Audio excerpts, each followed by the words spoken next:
Well, here's some video footage, a little clip from a short-lived television show called The Pulse. For 50 years, most Americans said the pledge, respected the pledge, and understood it was driven by patriotism. Then along came a man who saw the Pledge of Allegiance as un-American and found a court that agreed with him. But we don't. And what follows is O'Reilly versus Dr. Michael Newdow. Under God. Since 9/11, many American children say the Pledge of Allegiance with a little more pride and a little more meaning than they did before.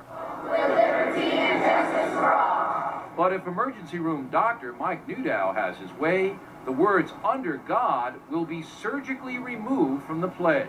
Last month, a federal appeals court agreed with Newdow's contention that the phrase "under God" violates the Constitution's guarantee separating church and state. Makes me real angry. This country was founded on God. I feel very sad about that because, it's my country. I have to say that. I thought it was appalling.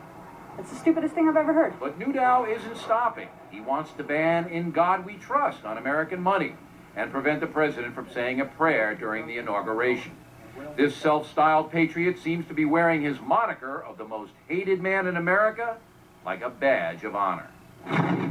Why do you think that people, I'm going to use the word hate, why do you think they hate you? I don't know if they hate me. I think mostly they don't understand what the case is about. You know, they see me as not being patriotic, and they don't understand that I'm the ultimate patriot. I'm upholding the Constitution. That's your opinion. I mean, there are people like me who feel that you're not upholding the Constitution. You're basically intruding on my rights and the rights of other Americans. But even if that's true, stop. That's way off. The Declaration of Independence clearly states these words, all right? We hold these truths to be self-evident, that all men are created equal, and that they are endowed by their Creator, all right, with certain unalienable rights. Those rights were then listed in the Constitution. Now, if you can't connect the dots, doctor, that's your problem. But surely the Constitution of the United States, which I'm holding, indicates that the Founding Fathers did believe in a creator. Therefore, we are a theistic nation. You're connecting dots between a thing that existed and a thing that didn't exist at the time. I'm connecting dots that are absolutely legitimate. All right, Marsh v. Chambers, I'm sure you're aware of it, okay? This is the Chief Justice's opinion in 1984, where he ruled that the state of Nebraska could open their legislative sessions with prayer.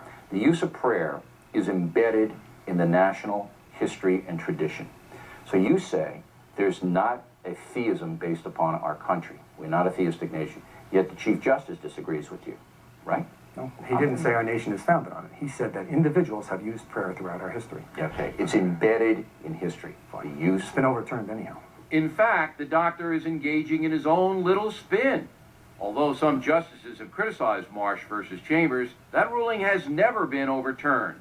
When they take governmental teachers and stand them up every day and say, okay, class, we're going to say that we are one nation under God, that is the government interfering with the atheist's right. The fact of the matter is that there is no religion in the Pledge of Allegiance. There's only the mention of God. You can have a belief in God and not practice a religion, and you know it. And can you not have a belief in God in this country? Are you allowed to be an atheist? Sure.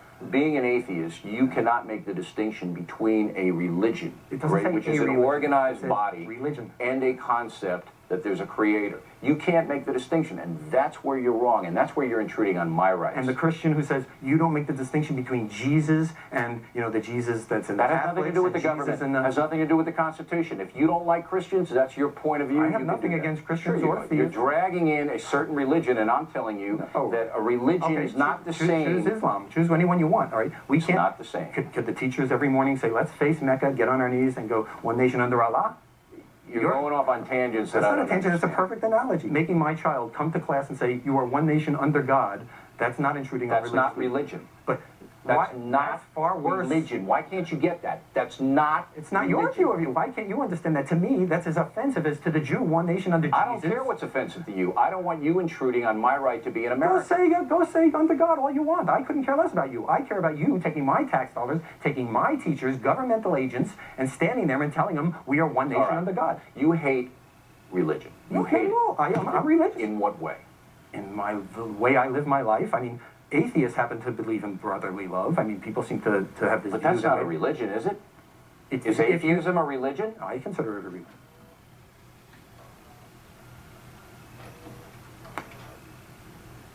Is atheism a religion? I consider it a religion. No.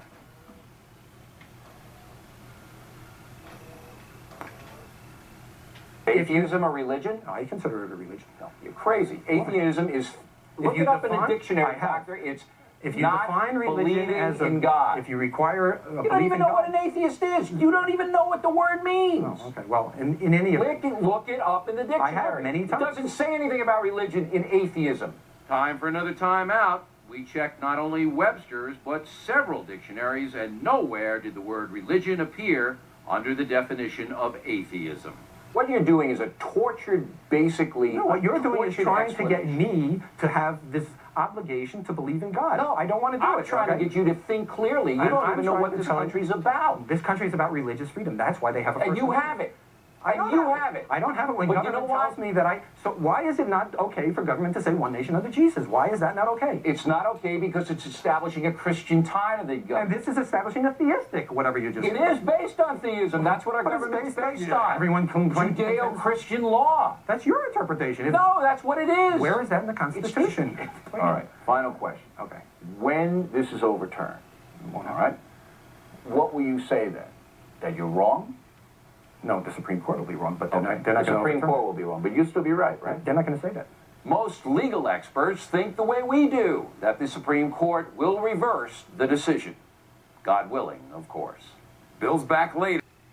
Well, I think an interesting tactic would have been to grant Michael Newdow that yes, indeed, atheism is a religion, and then ask him, why are you trying to push your religion into our public schools by censoring God?